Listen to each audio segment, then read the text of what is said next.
Bonjour, je suis en compagnie de Dominique Delair. Bonjour Dominique. Bonjour Hélène. Alors dites-nous, aujourd'hui, vous allez nous parler de ce que devraient faire les employeurs. Qu'est-ce qu'ils devraient faire?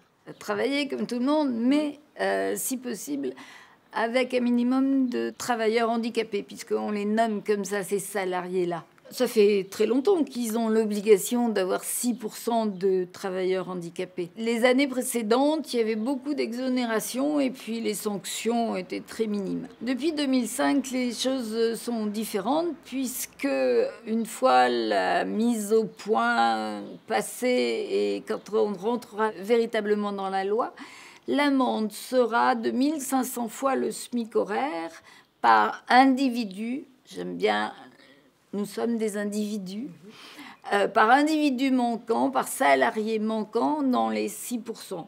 Ce qui fait à peu près entre 13 et 15 000 euros par an et par personne. On peut imaginer que ces sommes-là leur fera mieux comprendre qu'un travailleur handicapé n'est pas un travailleur privilégié.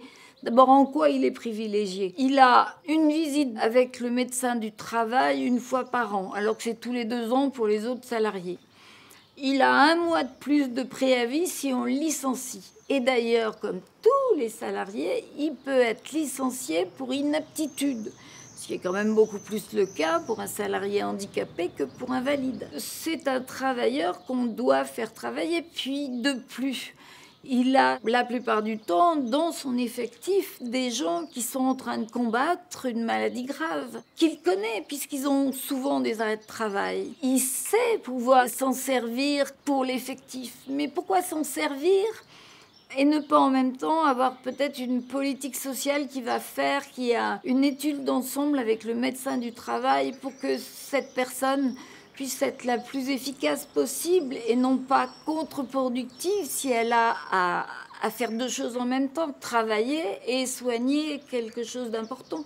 Tout lui est permis, tout lui est ouvert, toutes les aides sont possibles, que ce soit des aides à la personne, comme de la formation ou du tutorat, que ce soit des aides plus matérielles comme l'aménagement du lieu de travail, l'aménagement de l'accessibilité. Tout ça est donné, entre guillemets, tous les moyens sont donnés par l'AGEFIP, l'association qui reçoit les cotisations.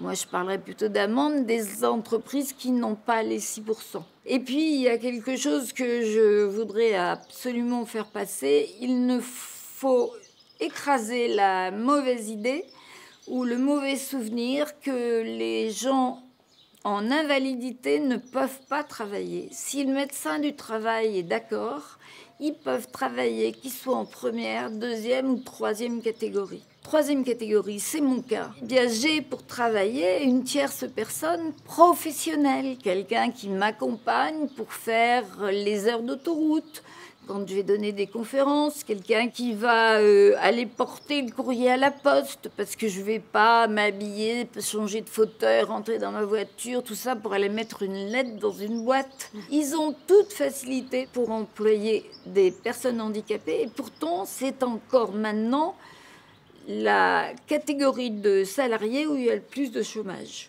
En fait, de salariés privilégiés, non. En fait, de salariés plus compétents, oui, puisque maintenant, il y a une obligation d'aller à l'école. Ils vont en fac. Il existe un peu partout des associations qui aident ces étudiants-là. Ils peuvent avoir une tierce personne pour prendre des notes. Non, il n'y a absolument plus aucune raison pour ne pas embaucher des salariés handicapés. Merci beaucoup. À bientôt.